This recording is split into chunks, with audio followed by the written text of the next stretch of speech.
আল্লাহে কাৰোৱে দোৱা কিয় কবুল নকৰিলে? চবে অন্তৰ আত্মাৰে কান্দি কান্দি দোৱা কৰিছে, কংগ্ৰেছ চৰকাৰ আহিব লাগে, আহিব লাগে, আহিব লাগে। ইমান অত্যাচাৰ কৰিছে আমাৰ ওপৰত বিজেপি চৰকাৰখনে, কংগ্ৰেছ চৰকাৰ আহিব লাগে বুলি ইমান দোৱা কৰিলে। বৃদ্ধ মানুহে দোৱা কৰিছে, হজ কৰি অহা মানুহে দোৱা কৰিছে, কোৰাণ পঢ়া মানুহে দোৱা কৰিছে, নামাজ পঢ়া মানুহে দোৱা কৰিছে, হুজুৰ বিলাকে দোৱা কৰিছে, মুল্লা বিলাকে দোৱা কৰিছে, মুফতি বিলাকে দোৱা কৰিছে, হাজীসকলে দোৱা কৰিছে। তাৰ পিছতো আল্লাহে কিয় দোৱা কবুল নকৰিলে? বিজেপি চৰকাৰখন জিকিব লাগে বুলি মই দোৱা কৰিছিলো, আৰু তাৰ পিছত হাজাৰ হাজাৰ জেহাদী ভাইসকলে মোক গালি পাৰিলে, ফেচবুকত, সামাজিক মাধ্যমত আৰু কমেণ্টৰ মাধ্যমেৰে গালি পাৰিলে, ফোন কৰি গালি পাৰিলে, মানে তামাম দিলে আৰু মোক। এতিয়া মই সেই জেহাদী ভাইসকলক সুধিব বিচাৰিম, যিসকলে মোক গালি পাৰিছিলে নহয়, দোৱাটো কাৰ কবুল কৰিলে আল্লাহে? কওকচোন জেহাদী ভাইসকল, আপোনালোকে মোক বুজাই কওক, দোৱাটো কাৰ কবুল কৰিলে? আপোনালোকৰ দোৱা কবুল কৰিলে নে মোৰ দোৱা কবুল কৰিলে? অলপ মোক বুজাই দিয়ক। এইটোতো কনফাৰ্ম আপোনালোকে দোৱা কৰিছিলে, আপোনালোকে অন্তৰাত্মাৰে আল্লাহক দোৱা কৰিছিলে যে হে আল্লাহ, এইবাৰ কংগ্ৰেছ চৰকাৰ আনি দিয়া, আমাক খুব অত্যাচাৰ কৰিছে, বিজেপি চৰকাৰখনে আমাক অত্যাচাৰ কৰিছে, আমাক থাকিব দিয়া নাই, আমাৰ ঘৰ বাৰী ভাঙি দিছে, খুব জুলুম হৈছে, খুব জুলুম হৈছে বুলি আল্লাহৰ ওচৰত খুবটো কান্দিছে আপোনালোকে দেই। মই সেইসকল ব্যক্তিক কৈছো যিসকলে মোক গালি পাৰি আছিলে মই দোৱা কৰাৰ কাৰণে। তেওঁলোকে মোক উত্তৰটো দিয়ক। আপোনালোকে আল্লাহক বিশ্বাস কৰে, ময়ো বিশ্বাস কৰো। আপোনালোকে নামাজ পঢ়ে, ময়ো নামাজ পঢ়ো। আপোনালোকে কোৰাণ পঢ়ে, ময়ো কোৰাণ পঢ়ো। দেখাত আমি একেই কিন্তু দেই, দেখাত আমি একেই, কিন্তু ভিতৰে ভিতৰে বহুত বেলেগ। মই আপোনালোকতকে বহুত বেছিয়ে বেলেগ, মানে কোনো আপোনালোকৰ লগত সম্পৰ্কই নাই মোৰ। ঠিক আছে, এতিয়া আপোনালোকে মোক উত্তৰ দিয়ক। দোৱা আপোনালোকেও কৰিলে, দোৱা ময়ো কৰিলো, দোৱা কাৰ কবুল কৰিলে? মই যেতিয়া 3 তাৰিখে দোৱা কৰিছিলো, আপোনালোকে যে মোক যে ঠাট্টা কৰিলে, হাঁহিলে, মোৰ মাক লৈ গালি পাৰিলে, দেউতাক লৈ গালি পাৰিলে, বংশক লৈ গালি পাৰিলে, ইমান বেয়া বেয়া যে গালি পাৰিলে আপোনালোকে, তাৰ পিছত আপোনালোকৰ দোৱাটোতো কবুল হ'ব লাগিছিলে নহয়। আপোনালোকতো ভাল মানুহ হয়, আপোনালোকেতো কোনো কুকৰ্ম কৰা নাই চাগে, কোনো বেয়া কৰ্ম কৰা নাই, আপোনালোকৰ দোৱাটো কবুল কৰিব লাগিছিলে আল্লাহে। আচ্ছা, মানিছো 2-4 জনে কুকৰ্ম কৰিছে, চবেইতো কৰা নাই চাগে, তো কাৰোৱে দোৱা কবুল নকৰিলে কিয় আল্লাহে? আল্লাহে কাৰোৱে দোৱা কিয় কবুল নকৰিলে? বৃদ্ধ মানুহে দোৱা কৰিছে, হজ কৰি অহা মানুহে দোৱা কৰিছে, কোৰাণ পঢ়া মানুহে দোৱা কৰিছে, নামাজ পঢ়া মানুহে দোৱা কৰিছে, হুজুৰ বিলাকে দোৱা কৰিছে, মুল্লা বিলাকে দোৱা কৰিছে, মুফতি বিলাকে দোৱা কৰিছে, হাজীসকলে দোৱা কৰিছে, চবে অন্তৰ আত্মাৰে কান্দি কান্দি দোৱা কৰিছে, কংগ্ৰেছ চৰকাৰ আহিব লাগে, আহিব লাগে, আহিব লাগে। ইমান অত্যাচাৰ কৰিছে আমাৰ ওপৰত বিজেপি চৰকাৰখনে, কংগ্ৰেছ চৰকাৰ আহিব লাগে বুলি ইমান দোৱা কৰিলে, তাৰ পিছতো আল্লাহে কিয় দোৱা কবুল নকৰিলে? কাৰণটো কি? আৰু আপোনালোকে চবেই মোক বেয়া পালে, মই বেয়া মানুহ, মই দালাল, মই ফেৰাউন, কোনোবাই কয় দাজ্জাল, কোনোবাই অমুক তমুক, আৰবী ভাষাত গালি পাৰে মোক। মই বেয়া মানুহ আপোনালোকৰ চকুত। লাষ্টত গৈ দেখোন আল্লাহে সেই বেয়া মানুহজনৰ দোৱাটোকে কবুল কৰিলে। আপোনালোকে লাখ লাখ আছে, কোটি আছে, কোটি কোটি মানুহে ভাৰতবৰ্ষত দোৱা কৰিছিলে বিজেপি চৰকাৰ আহিব নালাগে। তো সেই কোটি কোটি মানুহৰ দোৱাত শক্তি নাছিল নেকি? একদম পাৱাৰলেছ আছিলে নেকি দোৱা? ইমান দুৰ্বল দোৱা নে? মই অকলে দোৱা কৰিছিলো, অকলে। আল্লাহে দেখোন মোৰ দোৱাই কবুল কৰিলে। তো ইয়াৰ উত্তৰ মই বিচাৰি পোৱা নাই। আপোনালোকে মোক বুজাই দিব দেই জিয়াদী ভাইসকল।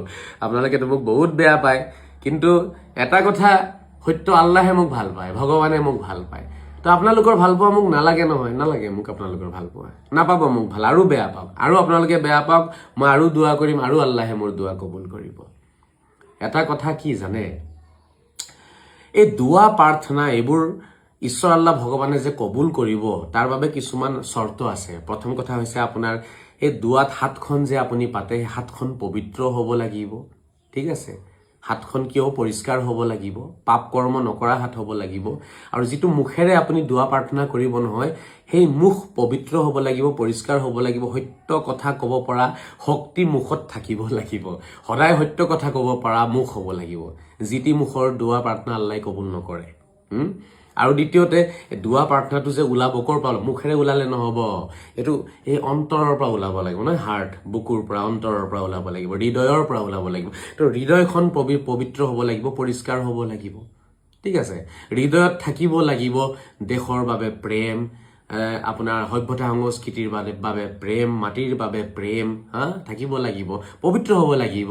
হৃদয়খন এনেকুৱা শক্তিশালী হ'ব লাগিব যে মানুহে মোক মাৰি পেলালেও মই সত্য কথা ক'ম, মই দৰমহা কেইটামান পাম, চৰকাৰী চাকৰি গুচি যাব, মোৰ এইটো হ'ব, মোৰ সেইটো হ'ব, ৰাইজে বেয়া পাব, অমুকে বেয়া পাব, পৰিয়ালে বেয়া পাব, ককায়ে বেয়া পাব, আজু ককা বেয়া পাব, মোৰ খুৰাই বেয়া পাব, চাচাই বেয়া পাব, খালাই বেয়া পাব, এইবোৰ ভাবি যিসকলে সঁচা কথা নকয় তেওঁলোকৰ দুৱা প্ৰাৰ্থনা আল্লাহে কবুল কৰিব জানো? মোৰতো সন্দেহ কবুল নকৰে। আৰু ইয়াৰ প্ৰমাণ আমি পাইছো, এবাৰ কৰা নাই ন কবুল।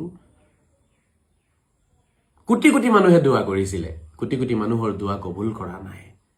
গতিকে এইবোৰ বহুত কথা আছে, সেইফালে মই নাযাওঁ। ইয়াকে কয় আধ্যাত্মিকতা। আমাৰ ভিতৰত আধ্যাত্মিকতা থাকিব লাগিব। দুৱা কৰাৰ আগত আমি আধ্যাত্মিক হ'ব লাগিব। দুৱা কৰাৰ আগত আমি নিজৰ ভুলবোৰ শুধৰণি কৰিব লাগিব দেই। যিকি নহওক, এতিয়া এটা কথাৰ উত্তৰটো মোক দিব আপোনালোকে। মোক যে ইমান গালি পাৰিলে ন, মই বিজেপি চৰকাৰৰ কাৰণে দুৱা কৰিছো, মই মামাৰ কাৰণে দুৱা কৰিছো, মই কিমান ডাঙৰ দালাল হ'ব লাগিব?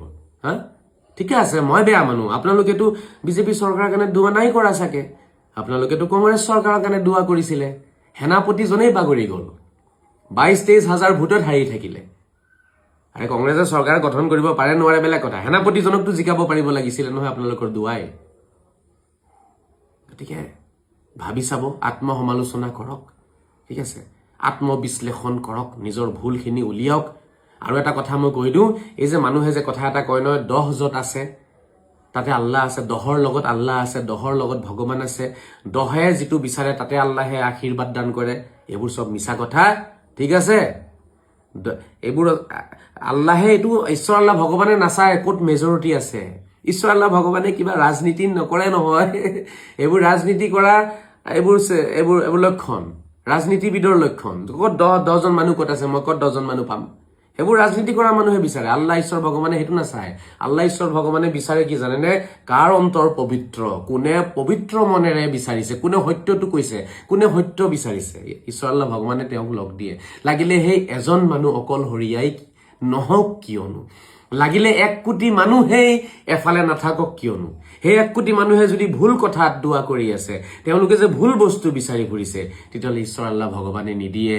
কিন্তু এজন মানুহে যদি সত্য কথাটো কৈ আছে আৰু সত্য বস্তুটো বিচাৰিছে নহয়, তেতিয়াহ'লে সেই এজন মানুহকে ঈশ্বৰ আল্লাহ ভগৱানে লগ দিব। গতিকে এইটো ডায়লগ আৰু যাতে আপোনালোকে নকয় কাকো যে 10 য'ত আছে তাতে আল্লাহৰ বৰকত আছে, ৰহমত আছে, আশীৰ্বাদ আছে, 10ৰ লগত ভগৱান আছে, এইবোৰ নকব। এইটো চাব লাগিব কি বস্তু 10ে বিচাৰি ফুৰিছে। 10জন ব্যক্তি শুদ্ধ ৰাস্তাত আছে নে নাই, তেওঁলোকে সত্য পথত আছে নে নাই, এইটো আমাৰ কাৰণে ইম্পৰ্টেণ্ট দেই। বাকী জেহাদী ভাইসকল, এটা কথাটো আপোনালোকে মানি গ'ল চাগে, আজহাৰী দুৱাত কিমান পাৱাৰ আছে। সেইটো আছে কিন্তু দেই, আজহাৰী দুৱাত পাৱাৰ আছে। আপোনালোকে মানক বা নামানক, আজহাৰী দুৱাত পাৱাৰ আছে, শক্তি আছে আজহাৰী দুৱাত। কাৰণ আজহাৰীয়ে সত্য কথা সদায় কৈছে, নিজৰ কেৰিয়াৰ ধ্বংস হৈ গৈছে আজহাৰীৰ, তথাপিও আজহাৰীয়ে সত্য কথা এৰা নাই আৰু ভৱিষ্যতেও নেৰে, ঠিক আছে। সদায় কৈ যাম। বাকী বহুত আলোচনা আছে, কৰিম দিয়ক। বেয়া আপোনালোকে নাপাব, কথাখিনি পজিটিভলি ল'ব আৰু চিন্তা কৰিবচোন আপোনালোকে। মই যিবোৰ কথা কৈ থাকোঁ, সদায় চিঞৰি থাকোঁ অকলে অকলে, সেই কথাখিনি আপোনালোকে ভাবি চাব, নহ'লে কিন্তু ভয়ংকৰ বিপদ আহিব। এতিয়াতো আহিবই, এতিয়া আৰু কান্দিও লাভ নাই, এতিয়াতো বিপদ আহিবই। কান্দাৰ টাইমো পাৰ হৈ গ'ল। এতিয়া কান্দিলেও কোনো ৰহম নকৰে, দয়া নকৰে। এতিয়া আল্লাহেও দয়া নকৰে, ভগৱানেও দয়া নকৰে, কোনেও নকৰে। এতিয়া কান্দিও লাভ নাই। গতিকে এটা টাইম থাকেতো, টাইম পাৰ হৈ গ'লে একো লাভ নাই কান্দি, ঠিক আছে। বাকী ভালে থাকক, দুৱা কৰিছোঁ, কথাখিনি ভাবি চাব। নমস্কাৰ।